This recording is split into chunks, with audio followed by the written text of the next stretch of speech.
16 साल की उम्र में ज़ुल्म का शिकार हुई थी जब मेरे शराबी बाप ने अपने मालिक के घर मुझे सफाई के लिए रखा था। मैं रोती रही पर किसी ने मेरी फरियाद न सुनी। एक दिन मालिक से मिलने एक अरबी शेख आया। मुझे देखते ही उससे रहम आ गया। मुझे निकाह करके साथ लेकर आया। उसने मुझे बहुत मोहब्बत दी, पर कुछ सालों बाद वो बीमार हो गया तो मैं उम्रा करने गई और खाना काबा के सामने रो के अल्लाह से दुआ की। लेकिन जब घर लौटी, शौहर मर चुका था। उसकी कब्र पे रोने लगी तो होश उड़ गए जब कब्र से आवाज आई। रात का अंधेरा अपने पूरे अरूज पे था और कब्रिस्तान में हू का आलम था। चारों तरफ फैली हुई पुरस्रार खामोशी मेरे दिल की धड़कनों को मजीद तेज कर रही थी। मैं एक ताज़ा बनी हुई कच्ची कब्र से लिपट के धाड़े मार मार के रो रही थी। मेरे हाथों में कब्र की गीली मिट्टी थी। यह कब्र किसी आम इंसान की नहीं थी, बल्कि ये उस शख्स की आखिरी आराम गाह थी जो मेरे लिए सिर्फ शौहर नहीं था, बल्कि मेरा मसीहा था, मेरी कुल कायनात था और मेरी अंधेरी जिंदगी का वाहिद रोशन चराग था। शहरयार के जाने के बाद मैं इस भरी दुनिया में बिल्कुल तन्हा और लावारिस हो गई थी। मेरे ससुराल वाले जो उनकी ज़िंदगी में मेरी इज्जत करते थे, आज उनकी आंखें बंद होते ही मुझे मनहूस और डायन कह के घर से निकालने की धमकियां दे रहे थे। मेरा दिल कर रहा था कि मैं भी उसी कब्र में अपने शौहर के साथ दफन हो जाऊं, क्योंकि उनके बगैर जीने का कोई तस्वुर मेरे जहन में मौजूद नहीं था। मैंने अपना सर कब्र की ठंडी मिट्टी पे रखा और हिचकियों के दरमियान अल्लाह से शिकवा करने लगी कि या अल्लाह, तूने मुझे इतनी खुशियां दे के वापस क्यों छीन ली? अगर मुझे यूं ही तड़पाना था तो मुझे वो इज्जत और मोहब्बत दी ही क्यों? मैं रो रो के निढाल हो रही थी। मेरी आवाज़ कब्रिस्तान के सन्नाटे में गूंज रही थी कि अचानक कब्र के अंदर से एक सरगोशी नुमा आवाज़ आई, मीरब रो मत, मैं अभी जिंदा हूँ। मुझे लगा शायद ही मेरा वहम है या फिर गम की शिद्दत से मेरा दिमाग मऊफ हो चुका है। मैंने झटके से सर उठाया और इधर उधर देखा, लेकिन वहाँ मेरे सिवा कोई जीरू मौजूद नहीं था। कब्रिस्तान के दरख्त हवा से हिल रहे थे और उनके पत्तों की सरसराहट माहौल को मजीद खौफनाक बना रही थी। मैंने दोबारा अपना सर मिट्टी पे रख दिया और दिल को तसल्ली दी कि मीरब, पागल मत बनो, मुर्दा इंसान कभी वापस नहीं आते। लेकिन अभी मेरी आंखें बंद ही हुई थी कि दोबारा वही आवाज़ मेरे कानों से टकराई और इस बार आवाज़ पहले से ज़्यादा वाज़ेह थी। मीरब, मैं जिंदा हूँ, डरो मत। यह आवाज़ सुन के खौफ और दहशत का एक सर तूफान मेरे जिस्म के अंदर दौड़ गया। मेरा पूरा वजूद कांपने लगा और मैं लड़खड़ा के पीछे की तरफ गिरी। मेरी आंखें फटी की फटी रह गईं और सांस हलक में अटक गई। ये कैसे मुमकिन था? एक मुर्दा इंसान कब्र के अंदर से कैसे बोल सकता है? या फिर शहरयार की रूह मुझसे बात करना चाहती है? मेरा दिल जोर जोर से सीने में हथौड़े बरसाने लगा और माजी की वो तमाम फिल्म मेरी आंखों के सामने चलने लगी कि मैं कैसे इस मकाम तक पहुंची थी और कैसे एक यतीम और बेसहारा लड़की महल की रानी बनी थी। मेरा नाम मीरब है। मेरा ताल्लुक शहर के एक ऐसे पसमानदा इलाके से था जहाँ गुर्बत और जहालत का राज था। मेरी माँ बचपन में ही बीमारी से लड़ते लड़ते वफात पा गई थी और उनके जाने के बाद मैं दुनिया में बिल्कुल अकेली रह गई थी। मेरा बाप जिंदा तो था, मगर वो जिंदा लाश से कम नहीं था। वो एक नंबर का नशई और बेहिस इंसान था जिससे अपनी जवां साल बेटी की कोई परवाह नहीं थी। हमारा छोटा सा कच्चा मकान था जिसकी छत टपकती थी और दीवारें गिरने के करीब थी। अब्बा सारा दिन नशे में धत घर के किसी कोने में पड़े रहते या फिर जुए के अड्डे पे अपनी रही सही जमा पूंजी लुटाते रहते। घर का खर्चा चलाने के लिए मुझे लोगों के घरों में काम करना पड़ता। मैं सुबह सवेरे उठती और मोहल्ले के अमीर घरों में जाके झाड़ू पूंजा और बर्तन धोती। मेरी उम्र अभी खेलने कूदने और पढ़ने की थी, मगर हालात ने मेरे हाथों में किताबों की जगह झाड़ू थमा दी। मैं जब दूसरी लड़कियों को स्कूल जाते देखती तो मेरा दिल खून के आंसू रोता। मैं हसरत से अपने फटे पुराने कपड़ों को देखती और सोचती कि क्या मेरी जिंदगी हमेशा ऐसी ही रहेगी। अब्बा को मुझसे कोई हमदर्दी नहीं थी। जब मैं थक हार के घर लौटती और खाने के लिए कुछ मांगती तो उल्टा मुझे गालियां देते और मारते पीटते कि तुम पैसे छुपा के रखती हो, मुझे नशे के लिए पैसे दो। कई बार ऐसा होता कि मैं भूखे पेट सो जाती और आंसुओं से अपना तकिया भिगोती रहती। मेरी जिंदगी एक ऐसा अजाब बन चुकी थी जिससे निकलने का कोई रास्ता मुझे नजर नहीं आता था।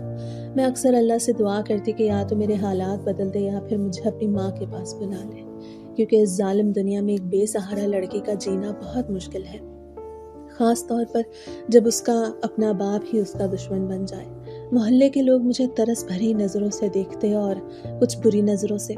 मुझे ऐसे लगता कि मैं गोश्त का टुकड़ा हूँ जिसे हर कोई नोचना चाहता है। मैं 16 साल की हो चुकी थी और मेरी जवानी मेरे लिए वबाले जान बनती जा रही थी। ابا پر نشے کا قرض روز بروز بڑھتا جا رہا تھا۔ وہ قرض خواہوں سے چھپتے پھرتے تھے اور وہ لوگ ہمارے گھر آ کے ہنگامہ کرتے اور گندی گندی گالیاں دیتے۔ ایک منحوس شام جب میں گھر پہ موجود تھی تو دروازے پہ زور زور سے دستک ہوئی۔ میں نے ڈرتے ڈرتے دروازہ کھولا تو سامنے 3 خوفناک شکل والے آدمی کھڑے تھے۔ انہوں نے اندر آتے ہی توڑ پھوڑ شروع کر دی اور ابا کو گریبان سے پکڑ کے گھسیٹتے ہوئے باہر لائے۔ وہ لوگ چلا رہے تھے کہ اگر پیسے نہ ملے تو ہم اس بڈھے کو جان سے مار دیں گے۔ میں روتی ہوئی ان کے پیروں میں گر گئی اور منتیں کرنے لگی کہ میرے باپ کو چھوڑ دو، ہم جلد ہی آپ کے پیسے دے دیں گے۔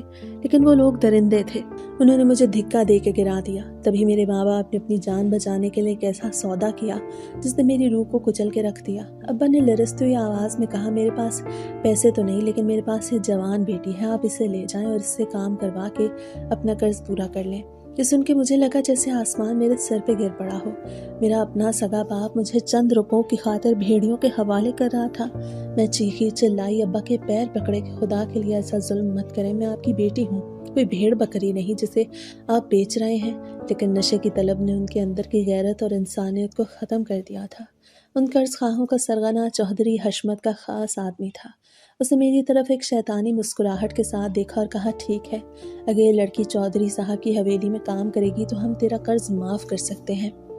چودھری حشمت کا نام سن کے میرے پیروں تلے سے زمین نکل گئی۔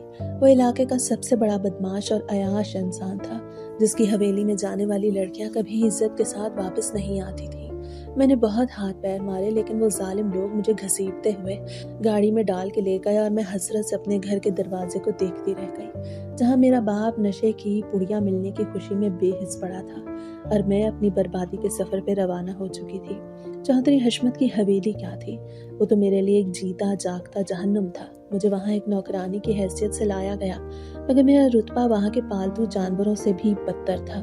مجھے حویلی کے پچھواڑے میں بنے ایک چھوٹے سے کوارٹر میں رکھا گیا، جہاں نہ روشنی کا انتظام تھا اور نہ ہی ہوا کا۔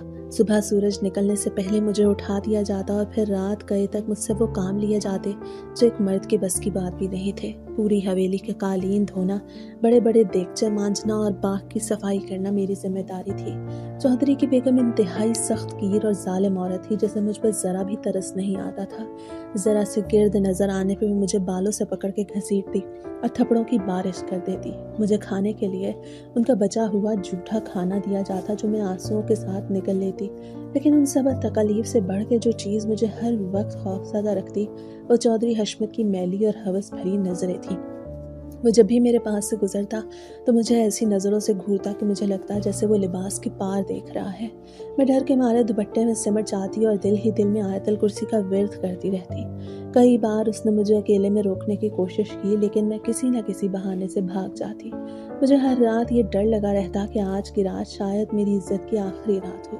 میں اپنے کوارٹر کا دروازہ اندر سے بھاری صندوق رکھ کے بند کرتی اور اکثر راتیں جاگ کے گزارتی۔ میری زندگی کے وہ سیاہ دن اسی طرح گزر رہے تھے کہ پھر ایک دن حویلی میں ہلچل مچ گئی۔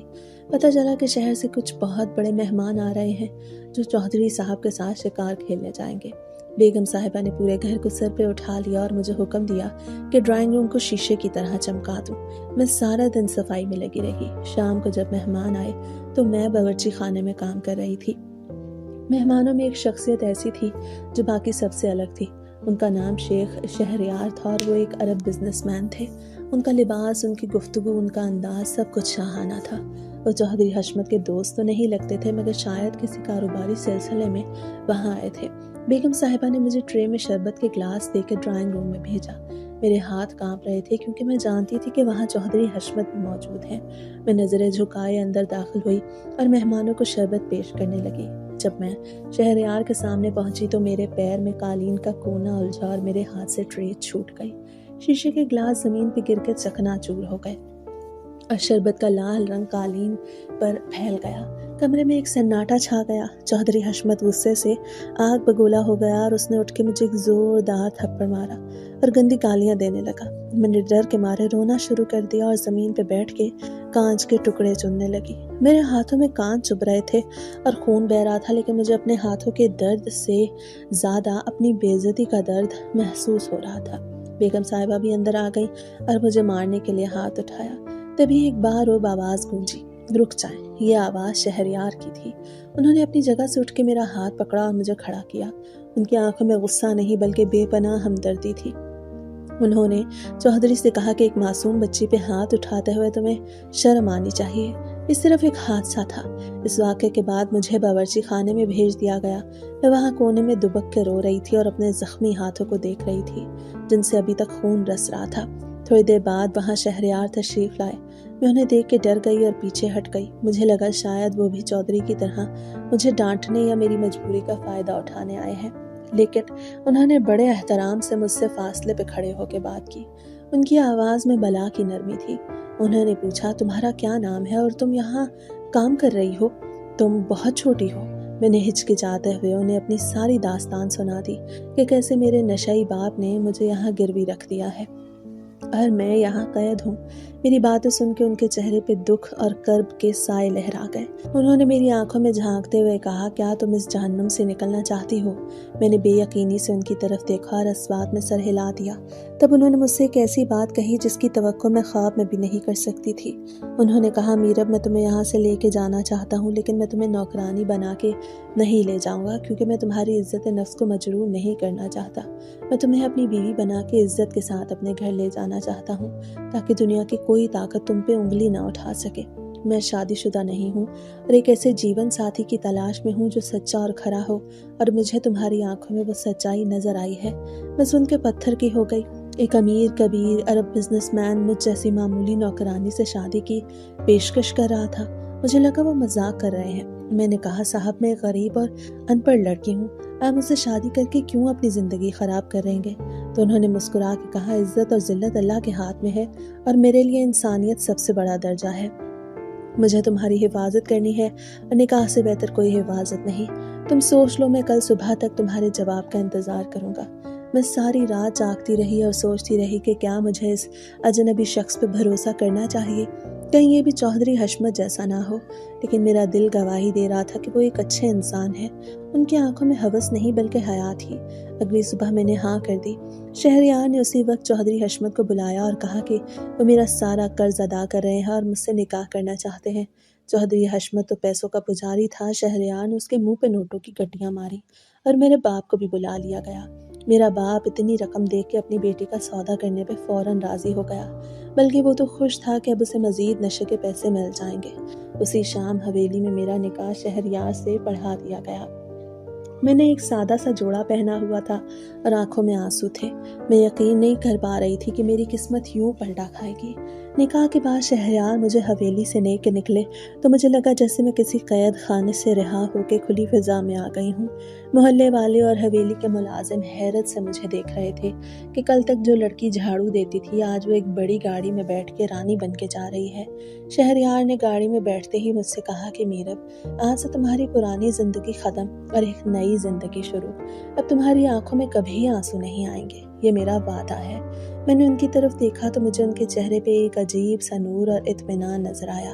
उन्होंने 2 ही दिन में मेरे कागजात वगैरह मुकम्मल करवाए। इस दौरान हम होटल में रहे और उन्होंने मुझे हाथ तक नहीं लगाया। फिर हम एयरपोर्ट की तरफ रवाना हो गए क्योंकि उन्होंने बताया कि हम सीधा उनके मुल्क जा रहे हैं। जहाज़ में बैठते वक्त मेरा दिल धक धक कर रहा था। मैंने कभी साइकिल का सफ़र भी ठीक से नहीं किया था और आज मैं बादलों के ऊपर उड़ रही थी। मैंने खिड़की से बाहर देखा और अपने शहर को अलविदा कहा जिसने मुझे सिवाय दर्द के कुछ भी नहीं दिया था। मुझे क्या पता था कि जिस शख्स के साथ मैं इत्मीनान और भरोसे से जा रही हूँ वहाँ जाके मुझे किन नए तूफानों का सामना करना पड़ेगा। तवील सफ़र के बाद जहाज़ लैंड हुआ तो बाहर एक बड़ी लंबी गाड़ी हमारे इस्तकबाल के लिए मौजूद थी। ड्राइवर ने झुक के शहरयार को सलाम किया और हम गाड़ी में बैठ गए। मैं खिड़की से बाहर देख रही थी जहाँ ऊंची ऊंची इमारतें और साफ सुथरी सड़कें थीं जो मेरे इलाके की टूटी फूटी गलियों से बिल्कुल मुख्तलिफ थी। गाड़ी एक बहुत बड़े और शानदार महल नुमा गेट के सामने रुकी तो मेरी आंखें खुली की खुली रह गईं। ये शहरयार का घर था या कोई बादशाही किला। गेट खुला और गाड़ी अंदर दाखिल हुई तो सामने एक वसीअ व अरीज लॉन और फवारे थे। पोर्च में गाड़ी रुकते ही मुलाजमों की कतारें लग गईं। मैं डरते डरते गाड़ी से उतरी तो सामने दरवाजे पे 2 लोग खड़े थे, एक मर्द और एक औरत, जिनके चेहरों पर शहरयार को देखते ही मुस्कुराहट थी। लेकिन मुझे साथ देख के उनकी मुस्कुराहट एकदम सिमट गई और आंखों में सवालिया निशान उभरे। یہ شہریار کے کزن فہد اور اس کی بیوی سمیرہ تھے۔ شہریار نے میرا ہاتھ تھام کے مجھے آگے بڑھایا تو فہد نے آگے بڑھ کے شہریار سے مصافحہ کیا اور پھر میری طرف دیکھتے ہوئے ایک عجیب سی مصنوعی مسکراہٹ کے ساتھ بولا، بھائی جان خیریت تو ہے؟ یہ کون ہے اور آپ کے ساتھ کیا کر رہی ہیں؟ سمیرہ نے بھی مجھے سر سے پاؤں تک دیکھا۔ شہریار نے سنجیدگی سے جواب دیا، یہ میرب ہے اور اب یہ تمہاری بھابھی ہے، ہم نے نکاح کر لیا ہے۔ اس کے منہ سے یہ سن کے فہد اور سمیرہ کے چہروں پہ ہوائیاں اڑنے لگیں، جیسے انہیں یقین نہ آ رہا ہو کہ شہریار شادی بھی کر سکتے ہیں۔ سمیرہ نے دبی دبی آواز میں کہا، لیکن بھائی جان ایسے اچانک شادی، اور وہ بھی اتنی کم عمر لڑکی سے؟ نہ کوئی بارات، نہ ولیمہ، خاندان والے کیا کہیں گے؟ شہریار نے اسے ہاتھ کے اشارے سے روکا اور کہا، مجھے کسی کو جواب دینے کی ضرورت نہیں، یہ میرا فیصلہ ہے اور میں امید کرتا ہوں کہ تم دونوں اسے کھلے دل سے قبول کرو گے اور اسے اس گھر میں وہی عزت دو گے جو اس گھر کی مالکن کا حق ہے۔ شہریار کی آواز میں ایک ایسا روب تھا کہ وہ دونوں خاموش ہو گئے۔ اس فہد نے زبردستی مسکراتے ہوئے کہا، مبارک ہو بھائی جان، آپ کا فیصلہ سر آنکھوں پہ، آئیے اندر آئیے۔ لیکن میں نے فہد کی آنکھوں میں چھپی وہ سرد مہری اور ناگواری دیکھ لی تھی جو وہ اپنے ہونٹوں کی مسکراہٹ سے چھپانے کی کوشش کر رہا تھا۔ مجھے لگا کہ میں کسی ایسی جگہ آ گئی ہوں جہاں مجھے قبول نہیں کیا گیا۔ شہریار مجھے لے کے اوپر والی منزل پہ اپنے کمرے میں گئے۔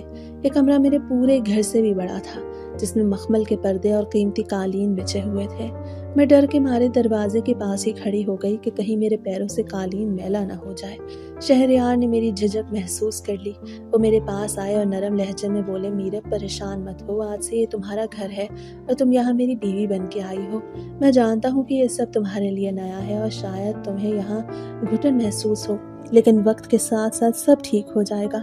انہوں نے پیار سے سمجھایا کہ دیکھو، یہ لوگ میرے رشتہ دار ہیں اور اس گھر میں رہتے ہیں، ہو سکتا ہے انہیں تمہیں اپنانے میں تھوڑا وقت لگے، تم بس ان سے عزت سے پیش آنا۔ میں نے ڈرتے ڈرتے پوچھا، صاحب کیا وہ لوگ مجھے یہاں رہنے دیں گے؟ انہوں نے مسکرا کے کہا، صاحب نہیں، میرا نام شہریار ہے اور جب تک میں ہوں تمہیں کسی سے ڈرنے کی ضرورت نہیں۔ جاؤ اب تم فریش ہو جاؤ، میں تمہارے لیے کچھ کپڑے منگواتا ہوں۔ اس رات میں نے محسوس کیا کہ مجھ سے بہت فاصلے اور احترام سے پیش آئے۔ انہوں نے مجھے صوفے پہ سونے کو نہیں کہا بلکہ خود دوسرے کمرے میں چلے گئے تاکہ میں آرام کر سکوں۔ ان کے اس رویے نے میرے دل میں ان کے لیے عزت اور بڑھا دی کہ انہوں نے مجھے خریدا نہیں بلکہ عزت دے کے اپنایا ہے۔ وقت پر لگا کے اڑنے لگا اور دیکھتے ہی دیکھتے 5 سال بیت گئے۔ ان 5 سالوں میں شہریار نے میری زندگی بدل دی۔ انہوں نے سب سے پہلے میری تعلیم کا بندوبست کیا اور مجھے گھر میں ہی پڑھانے کے لیے ٹیوٹرز رکھ دیے۔ شہریار کہتے تھے کہ میں چاہتا ہوں تم دنیا کے سامنے سر اٹھا کے چل سکو اور کسی سے بات کرتے ہوئے گھبراؤ نہیں۔ آہستہ آہستہ میں گھر کے ماحول میں ڈھل گئی۔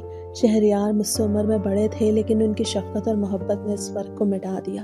میں ان کا بے حد احترام کرتی تھی اور وہ میرا بہت خیال رکھتے تھے۔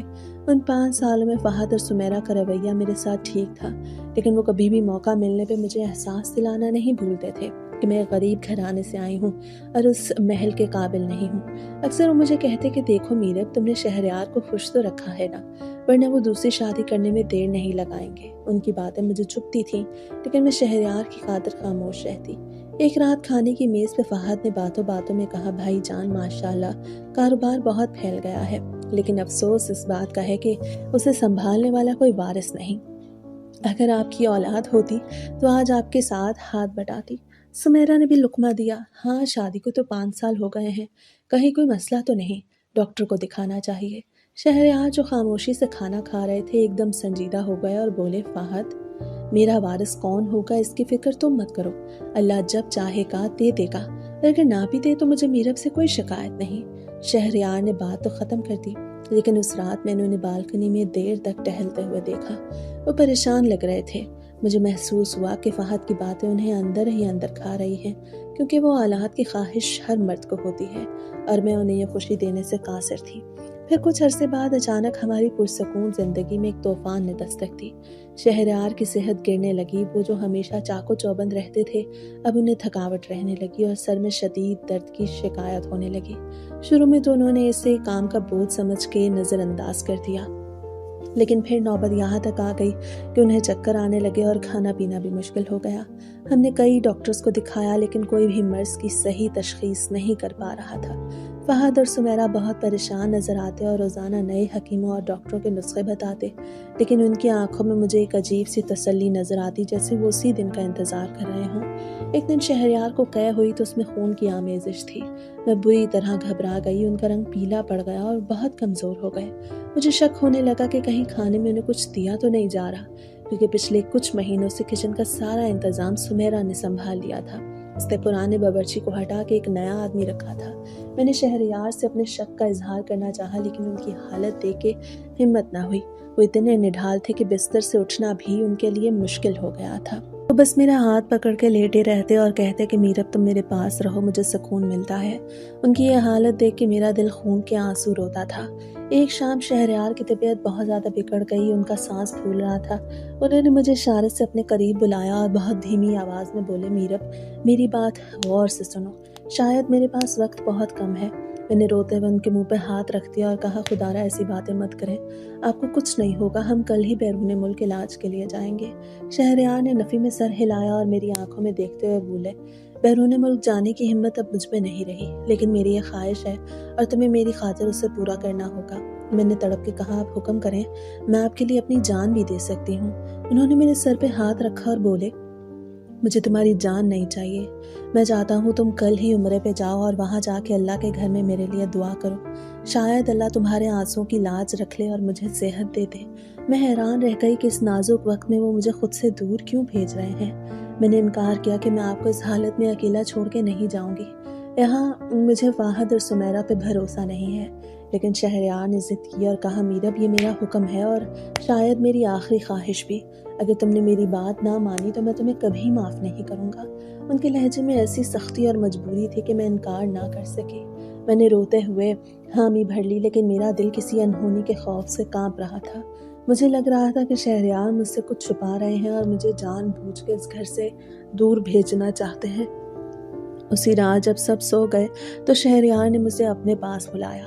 انہوں نے اپنے تکیے کے نیچے سے ایک چھوٹی سی پرانی چابی نکالی اور میرے ہاتھ میں تھما دی۔ یہ چابی دیکھنے میں بالکل معمولی لگ رہی تھی، لیکن شہریار نے اسے میری مٹھی میں سختی سے بند کرتے ہوئے کہا، میرب اس چابی کو اپنی جان سے زیادہ سنبھال کے رکھنا، اسے ہمیشہ اپنے گلے میں پہن کے رکھنا اور کسی کو کانوں کان خبر نہ ہو کہ یہ تمہارے پاس ہے۔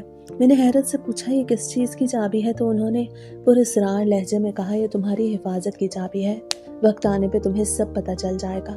ابھی سوال مت کرو، بس اتنا یاد رکھو کہ جب تم واپس آؤ گی تو شاید حالات وہ نہ ہو جو تم چھوڑ کے جا رہی ہو۔ تمہیں بہت سے لوگ ورگلانے کی کوشش کریں گے، تمہیں ڈرائیں گے، لیکن تم نے ہمت نہیں ہارنی۔ تمہیں وہ میرب بننا ہے جسے میں نے ان 5 سالوں میں تیار کیا، مضبوط اور بہادر۔ میں ان کی باتیں سن کے اور زیادہ خوفزدہ ہو گئی۔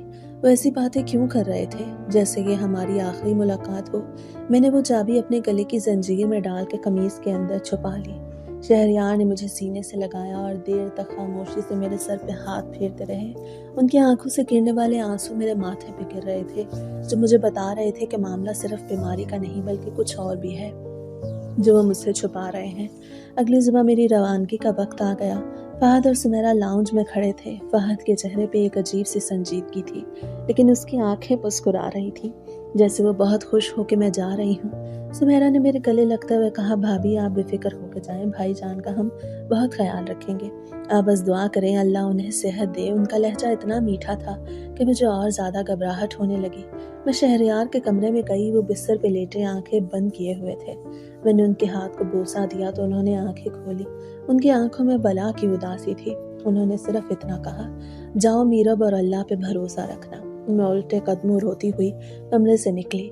میرا دل کہہ رہا تھا کہ مت جاؤ، واپس پلٹ جاؤ، اگر تم گئی تو سب کچھ کھو دو گی، لیکن میں اپنے شوہر کے وعدے میں بندھی تھی۔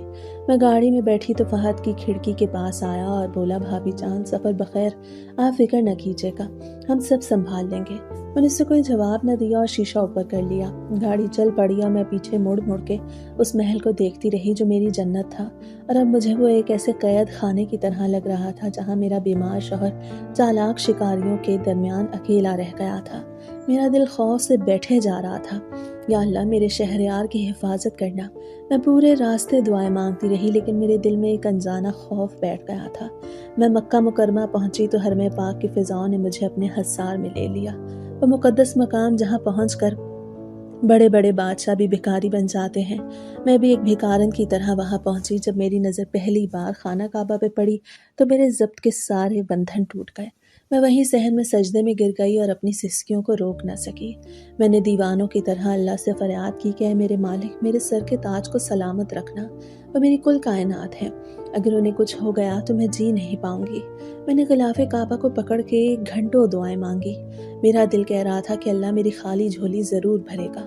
मैंने वहाँ शहरयार की सेहत और ज़िंदगी के लिए नवाफिल अदा किए, लेकिन अजीब बात यह थी कि दुआ मांगते हुए भी मेरे दिल का बोझ कम नहीं हो रहा था, बल्कि और बढ़ता जा रहा था, जैसे वक्त मेरे हाथों से रेत की तरह फिसल रहा हो। मैंने जल्दी जल्दी उम्रा के अरकान अदा किए। मेरा वहाँ एक पल भी रुकने को दिल नहीं कर रहा था।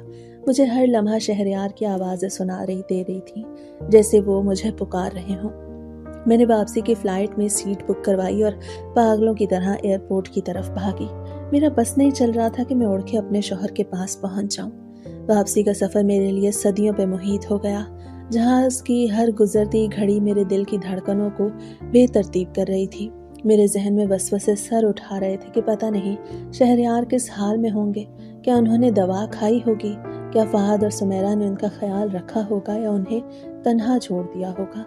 जब जहाज़ ने मेरे मुल्क के एयरपोर्ट पर लैंड किया तो रात का पिछला पहर था। बाहर निकलते ही मैंने ड्राइवर को कॉल की, लेकिन उसका नंबर बंद था। ये पहली तशवीशनाक बात थी, क्योंकि शहरयार के हुक्म के मुताबिक ड्राइवर को मौजूद होना चाहिए था। मैंने कांपते हाथों से फहद को कॉल मिलाई, लेकिन उसने फ़ोन नहीं उठाया। फिर मैंने सुमेरा को कॉल की तो उसने भी कॉल काट दी। मेरा दिल डूबने लगा। मैंने एयरपोर्ट से एक टैक्सी ली और ड्राइवर को जल्दी चलने का कहा। रास्ते में हर गुजरता हुआ मील मेरे खौफ में इजाफा कर रहा था। जब टैक्सी हमारे महल नुमा घर के करीब पहुंची तो दूर से ही मुझे घर की रोशनियां मद्धम नजर आईं। गेट पे वो चहल पहल नहीं थी जो मामूल का हिस्सा थी। गार्ड ने मुझे देखते ही गेट खोल दिया, लेकिन उसने मुझे सलाम नहीं किया, बल्कि उसने नजरें झुका ली। उसका यह अंदाज मुझे अंदर से हिला गया। मैंने टैक्सी वाले को पैसे दिया और भागती हुई पोर्च की तरफ बढ़ी। घर का मेन दरवाज़ा खुला हुआ था और अंदर से एक अजीब सी खौफनाक खामोशी झलक रही थी। ऐसी खामोशी जो तूफान के बाद आती है या फिर मौत के बाद। मैं जैसे ही लाउंज में दाखिल हुई तो सामने का मंजर देख के मेरे पैरों तले से ज़मीन निकल गई और मेरी सांस मेरे हलक में ही अटक गई। पूरा लाउंज सफ़ेद चादरों से ढका हुआ था और वहाँ से कालीन हटा दिए गए थे। फहद और सुमेरा सोफों पर बैठे थे और उनके साथ कुछ और रिश्तेदार भी मौजूद थे, जिनके चेहरों पर मसनूई संजीदगी थी। मुझे देखते ही सबकी नज़रें मुझ पर जम गईं। सुमेरा अपनी जगह से उठी और मेरे करीब आई। उसके चेहरे पे दुख का ऐसा मास्क चढ़ा हुआ था जो किसी भी अदाकार को मात दे सकता था। उसने मेरे कंधे पे हाथ रखा और मगरमच्छ के आंसू बहाते हुए बोली, मीरब तुम आ गई, लेकिन अफसोस कि तुम बहुत देर से आई हो। भाईजान तो हमें छोड़ के चले गए। सुमेरा के अल्फाज मेरे कानों में पिघले हुए शीशे की तरह उतरे। मैंने झटके से उसका हाथ हटाया और चीख के बोली, बकवास बंद करो। शहरयार को कुछ नहीं हुआ, वो ठीक है। मैं भी दुआ करके आई हूँ। अल्लाह मेरी दुआ रद्द नहीं कर सकता। तुम झूठ बोल रही हो। फहद भी अपनी जगह से उठा और उसने एक ठंडी आह भरते हुए कहा, भाभी जान, हम झूठ क्यों बोलेंगे? मौत और जिंदगी तो अल्लाह के हाथ में है। आपके जाने के बाद उनकी तबीयत अचानक बिगड़ गई थी। डॉक्टर्स ने बहुत कोशिश की, लेकिन वो जांबर न हो सके और कल रात वो इस दुनिया से रुखसत हो गए। फहद का लहजा इतना सपाट और रूखा था जैसे वो किसी इंसान की नहीं बल्कि किसी पुरानी चीज के टूटने की खबर सुना रहा हो। मैंने अपने कानों पे हाथ रख लिया और जोर जोर से चिल्लाने लगी, नहीं नहीं, ये नहीं हो सकता। शहरयार मुझे छोड़ के नहीं जा सकते। उन्होंने मुझसे वादा किया था कि वो मेरा इंतजार करेंगे। मैं दीवानों की तरह सीढ़ियों की तरफ भागी ताकि अपने कमरे में जाके शहरयार को देख सकूं। मुझे यकीन था कि वो वहीं अपने बिस्तर पे होंगे और अभी उठ के मुझे गले लगा लेंगे, लेकिन फहद ने आगे बढ़ के मेरा रास्ता रोक लिया और बोला, भाभी जान, ऊपर कोई नहीं है। मैंने उसे धिक्का देने की कोशिश की और कहा, हटो रास्ते से, मुझे अपने शौहर को देखना है। मुझे उनका आखिरी दीदार करना है। वो कहाँ है? तुम लोगों ने उन्हें कहाँ छुपाया है? सुमेरा ने मेरा बाजू सख्ती से पकड़ा और बोली, होश के नाखून लो मीरब, वो मर चुके हैं और हमने उनकी तदफीन भी कर दी है। ये सुन के मैं साकित हो गई, जैसे किसी ने मेरे जिस्म से रूह खींच ली हो। मैंने फटी फटी आंखों से उन दोनों को देखा और लरजती हुई आवाज में पूछा, तदफीन कर दी मेरे बगैर? तुम लोगों ने मेरा इंतजार भी ना किया? तुम जानते थे कि मैं रास्ते में हूँ, मैं उनकी बीवी हूँ, मेरा हक था कि मैं उनका चेहरा देखती। तुम लोगों ने मुझ पे ये जुल्म क्यों किया? फहद ने बड़ी बेदर्दी से जवाब दिया, भाभी लाश को ज़्यादा देर तक घर में रखना अच्छा नहीं होता, और फिर डॉक्टर्स का कहना था कि उनका जिस्म ख़राब हो रहा था। गर्मी बहुत थी इसलिए हमने जल्दी की, और वैसे भी आपके आने से वो जिंदा तो नहीं हो जाते। आप बस सब्र करें और दुआ करें। मैं वहीं कालीन पे गिर गई और धाड़े मार मार के रोने लगी। मुझे शहरयार की वो बात याद आ गई कि मीरब हालात बदल चुके होंगे। मैं समझ गई कि उन्होंने जानबूझ के मुझे दूर भेजा ताकि मैं ये सब कुछ ना झेल सकूं। शायद वो समझ गए थे कि उनकी जिंदगी के पल अब थोड़े से ही रह गए थे। उस रात घर में कोई मेरे पास ना आया। मुझे मेहमानों वाले कमरे में नहीं बल्कि उसी पुराने क्वार्टर नुमा कमरे में भिजवा दिया गया जहाँ से मैं शादी के इब्तदाई दिनों में रहती थी। सुमेरा ने मुझे साफ कह दिया कि अब वो बड़ा कमरा बंद कर दिया गया है और इद्दत के बाद मुझे ये घर छोड़ना होगा। मैं सारी रात जमीन पे बैठी दीवार को घूरती रही। मेरे आंसू खुश्क हो चुके थे, दिल वीरान हो चुका था।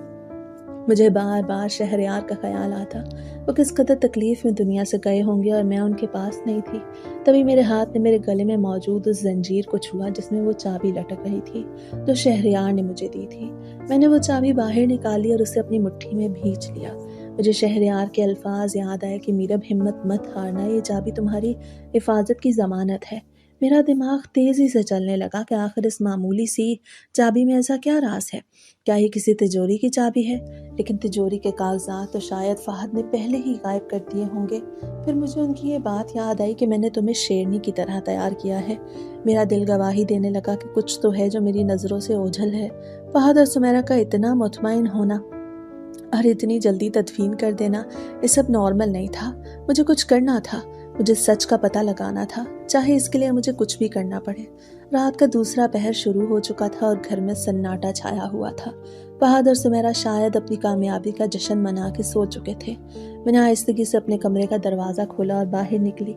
मेरा रुख घर के पिछले हिस्से की तरफ था जहाँ खानदानी कब्रिस्तान था। मैं छुपते छुपाते बाग से गुजरी।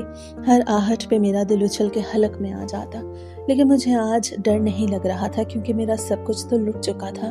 अब खोने के लिए बचा ही क्या था। मैं कब्रिस्तान पहुंची तो वहां घुप अंधेरा था। सिर्फ चांद की मध्यम रोशनी कब्रों पे पड़ रही थी।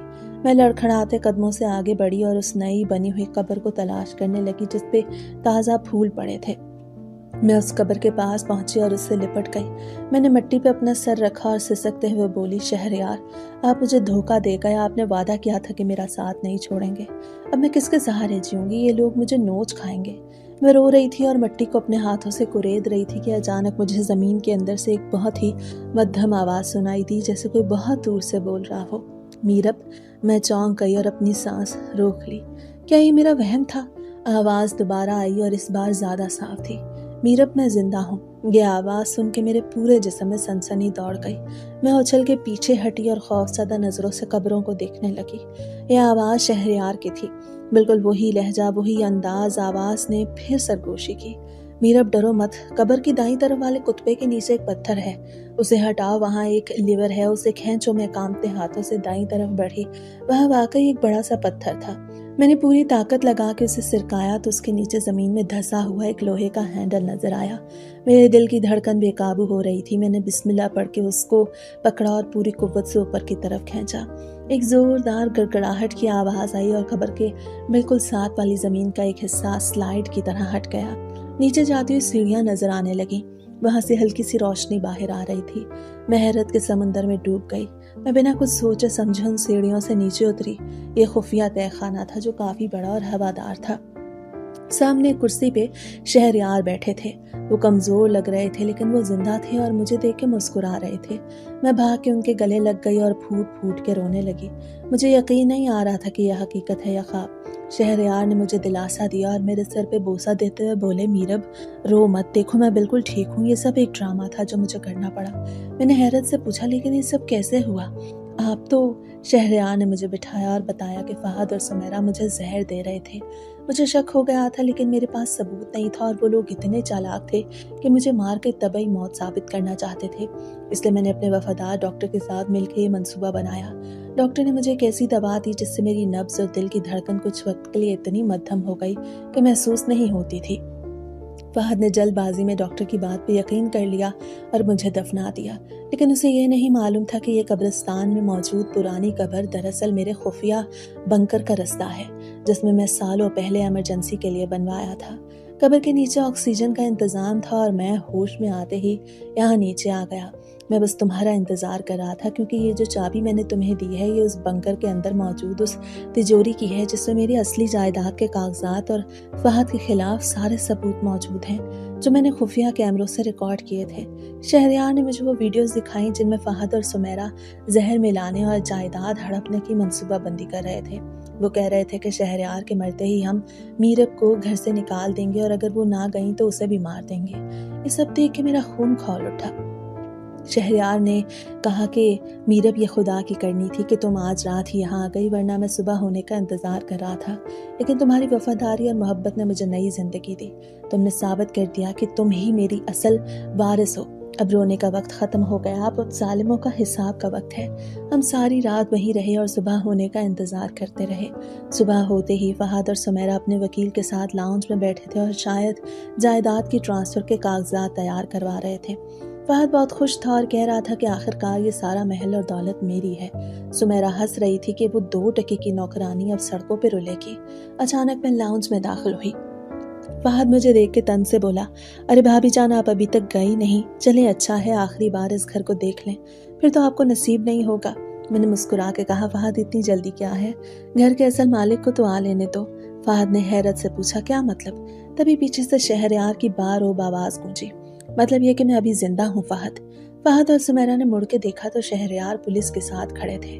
उन्हें जिंदा देख के फहद के चेहरे का रंग ऐसे उड़ा जैसे उसके जिस्म से खून निचोड़ लिया गया हो। सुमेरा के हाथ से चाय का कप गिर के टूट गया। फहद हकलाया, भाईजान आप तो मर। शहरयार ने आगे बढ़ के फहद के मुंह पे एक जोरदार थप्पड़ मारा और कहा, मैं मरा नहीं, बल्कि मैंने तुम्हें बेनकाब करने के लिए मौत का ड्रामा किया था। तुमने मुझे मारने की कोशिश की और मेरी बीवी को घर से निकालने की साजिश, लेकिन तुम भूल गए कि इज्जत और जिंदगी अल्लाह के हाथ में है। पुलिस ने आगे बढ़ के फहद और सुमेरा को हथकड़ियां लगा दी। शहरयार ने वो असली वसीयतनामा लहराया और कहा कि मेरी सारी जायदाद मेरी बीवी मीरब के नाम है और तुम दोनों अब अपनी बाकी जिंदगी जेल में काटो। फहद और सुमेरा मेरे पैरों में गिर के माफिया मांगने लगे, लेकिन अब बहुत देर हो चुकी थी। पुलिस उन्हें घसीटते हुए ले गई। शहरयार मेरे पास आए और मुझे गले लगा लिया। हम दोनों ने अल्लाह का शुक्र अदा किया कि उसने हमें उन शैतानों से निजात दी और एक नई खुशहाल जिंदगी हमारा इस्तकबाल कर रही थी।